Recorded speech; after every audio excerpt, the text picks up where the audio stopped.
Good morning. We're going to try something a little bit different today.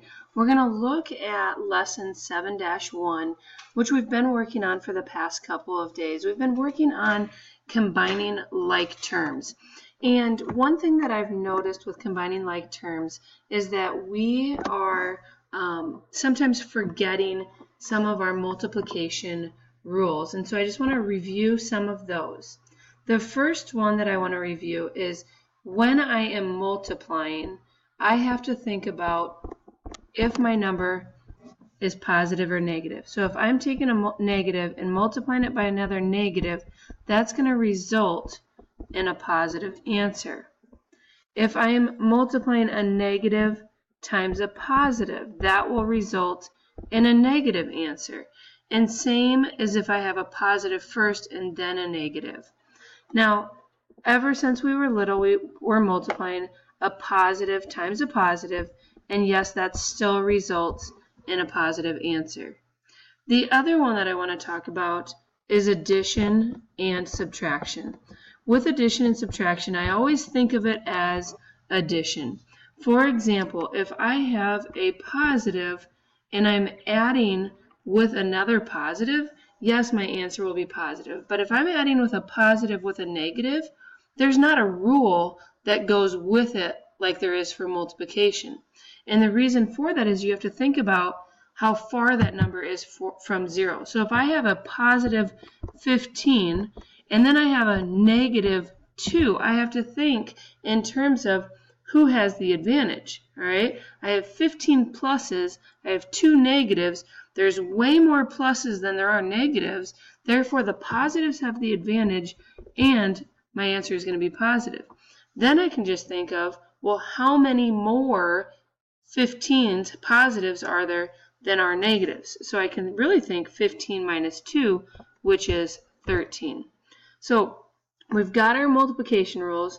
We've got our addition and subtraction, in which we think who has the advantage versus a consistent rule. All right. So let's take a look at a few more of those that have addition and subtraction. Let's say that I have negative 3 plus 8, and I want to know what my answer is. Well, I have negative 3, I have 3 negatives, and I have 8 positives. Who has the advantage?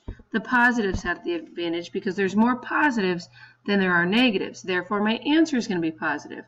How many more positives are there than negatives? And that's simply just saying 8 minus 3 is 5. Therefore, my answer is positive 5. Now, what if I turn this around and I say, okay, what's negative 8 plus 3? Same numbers, just different signs. So this time I ask myself, who has the advantage, the positives or the negatives? Well, the negatives have the advantage. Therefore, my answer is going to be negative. And how many more negatives are there than positives? There are 5. So this time, my answer is 5. This all leads into combining like terms. So the first thing that I want to do is I want to just write on here several different terms. And I'm just writing them all over the screen. There's no rhyme or reason to them. I just want to show several different types of examples. Now the next thing we're going to do is we're going to combine like terms. So we're going to start with 4x. When I am looking for another term that is common with 4x, I'm looking for something else that also has an x at the end. Not an x squared, just an x. So the 10 does not have an x. 4y does not have an x. Negative 18 does not have an x. 2y doesn't. But my 3x also has another x, just like the 4x. So when I combine those together, note that since there's not a sign, they're both positive. So then I just think, what's 4 plus 3? Well, we know that's 7. And then the x stays as the x. And then we go to the next one, all right? My next one is 2y. I'm looking for another number and variable that also has a y. Negative 18 does not have a y. Positive 4y does. And it also has just a plain y. Now a y squared would be different than a y. So then I think both of these are positive. So I think what's 4 plus 2, that gives me an answer of 6, and then I place the y at the end. And then the last one, I have a 10. There's no variable with it, so I'm looking for other numbers that also have no variable, and that would be that negative 18. So this is where I'm thinking of my addition and subtraction. I have negative 10, I have positive 10, I have negative 18. Who has the advantage? The negatives have the advantage. And by how many? Well, how many more negatives are there than positives? There's 10 positives, 18 negatives. Therefore, there's 8 more negatives. So my answer, when I combine those two, would be negative 8.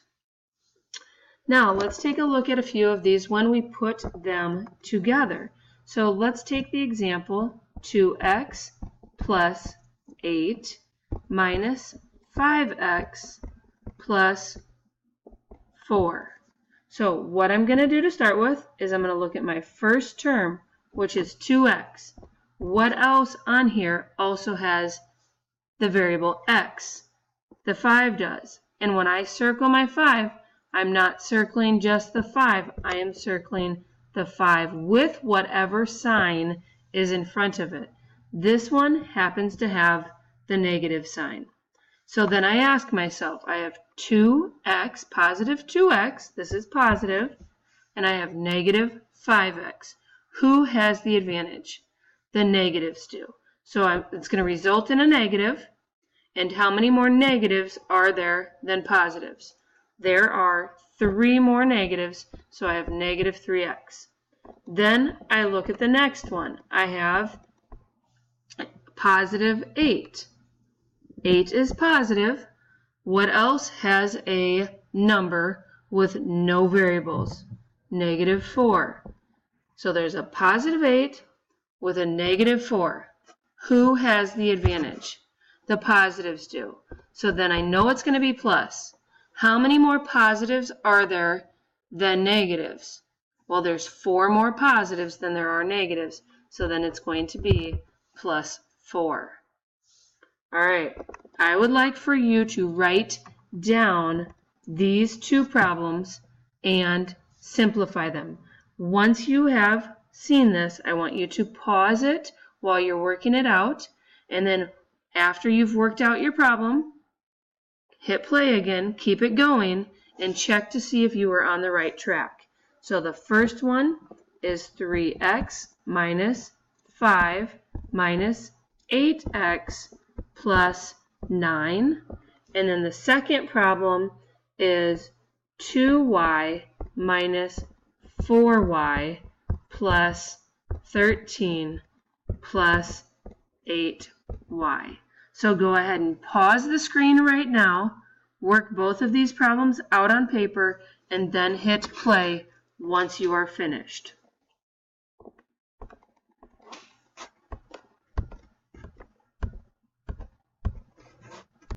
The first problem, I'm looking at my 3x first. My 3x is positive. I'm looking for other problems or other numbers in here that also have an x. The only other one I see is that 8, and I circle the sign in front of it. It's negative, so I have positive 3, negative 8. Who has the advantage? The negatives do.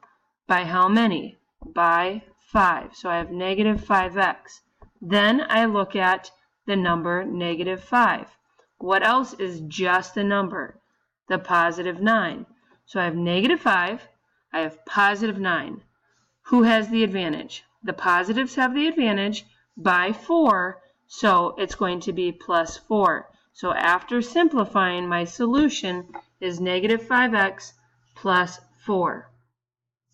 My second problem, I have a positive 2y. There's no sign, so it's assumed that it's positive.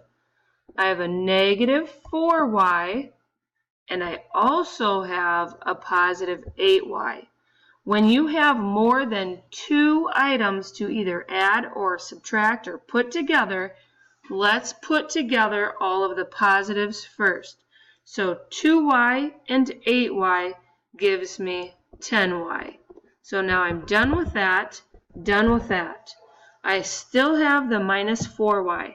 So between 10y and minus 4y, the 10 is positive and it has the advantage, so I'm going to have a positive result. 10 has 6 more positives than there are negatives, so I'm going to have plus 6y.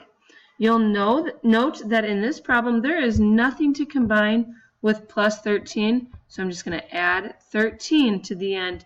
My final solution is positive 6y plus 13.